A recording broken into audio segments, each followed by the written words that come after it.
അതെ, യഹൂദയായിലെ ബത്ലഹേം എന്ന ഗ്രാമത്തിലെ പുൽക്കൂട്ടിനുള്ളിൽ കന്യാസുതനായി ഉണ്ണീശോ പിറക്കുന്നു.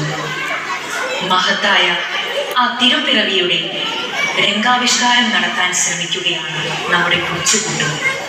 അനുഗ്രഹിച്ചാലും ആശീർവദിച്ചാലും 2000-ൽ പരം വർഷങ്ങൾക്ക് മുൻപ് ഹേറോദേസ് രാജാവിന്റെ ഭരണകാലത്ത് ജനസംഖ്യാ പട്ടികയിൽ പേരു ചേർക്കാൻ നസ്രത്തിൽ നിന്നും യഹൂദിയായിലേക്കുള്ള യാത്രയിലായിരുന്നു ജോസഫും പൂർണ്ണ ഗർഭിണിയായ ഭാര്യ മേരിയും. മഞ്ഞു പെയ്യുന്ന ആ രാത്രിയിൽ മരം കോച്ചുന്ന തണുപ്പത്ത് ബത്ലഹേം എന്ന ഗ്രാമത്തിലെത്തിയപ്പോൾ മേരിക്ക് പ്രസവവേദന തുടങ്ങി.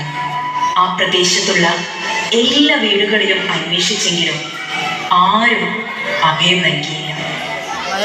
എല്ലാ സത്രങ്ങളിലും അന്വേഷിച്ചെങ്കിലും എല്ലാ വാതിലുകളും അവരുടെ മുൻപിൽ അടയ്ക്കപ്പെട്ടു.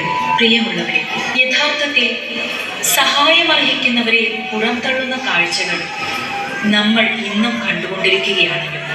ഗത്യന്തരമില്ലാതെ അവർ അടുത്തു കണ്ട പുൽത്തൊഴുത്തിൽ അഭയം തേടി.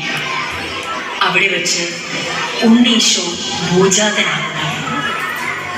ആ പ്രദേശത്തുണ്ടായിരുന്ന ആട്ടിടയന്മാർക്ക് ദേവദൂതൻ പ്രത്യക്ഷപ്പെട്ട് ഇങ്ങനെ അരുളി ചെയ്തു: ദാവീദിന്റെ പട്ടണത്തിൽ നിങ്ങൾക്കായി ഒരു രക്ഷകൻ ജനിച്ചിരിക്കുന്നു. ആ ആട്ടിടയന്മാർക്കാണ് ഉണ്ണിയേശുവിനെ ആദ്യമായി കാണാനുള്ള ഭാഗ്യം ലഭിച്ചത്.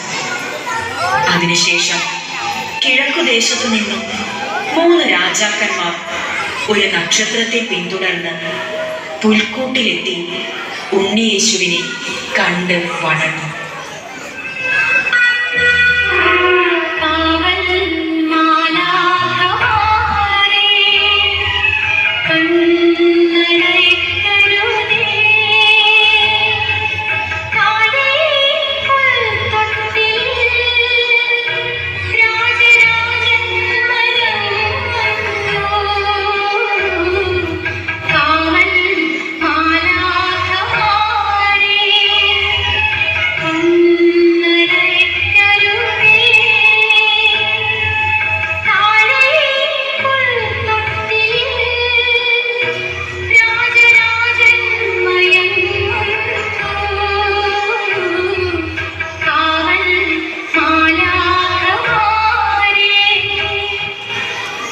അത്യുന്നതങ്ങളിൽ ദൈവത്തിന് മഹത്വം, ഭൂമിയിൽ സന്മനസ്സുള്ളവർക്ക് സമാധാനം.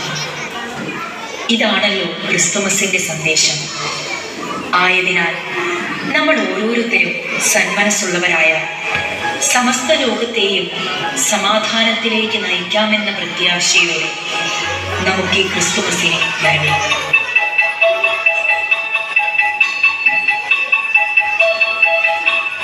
Dashing through the snow in a one-horse open sleigh, full of things we go, laughing all the way.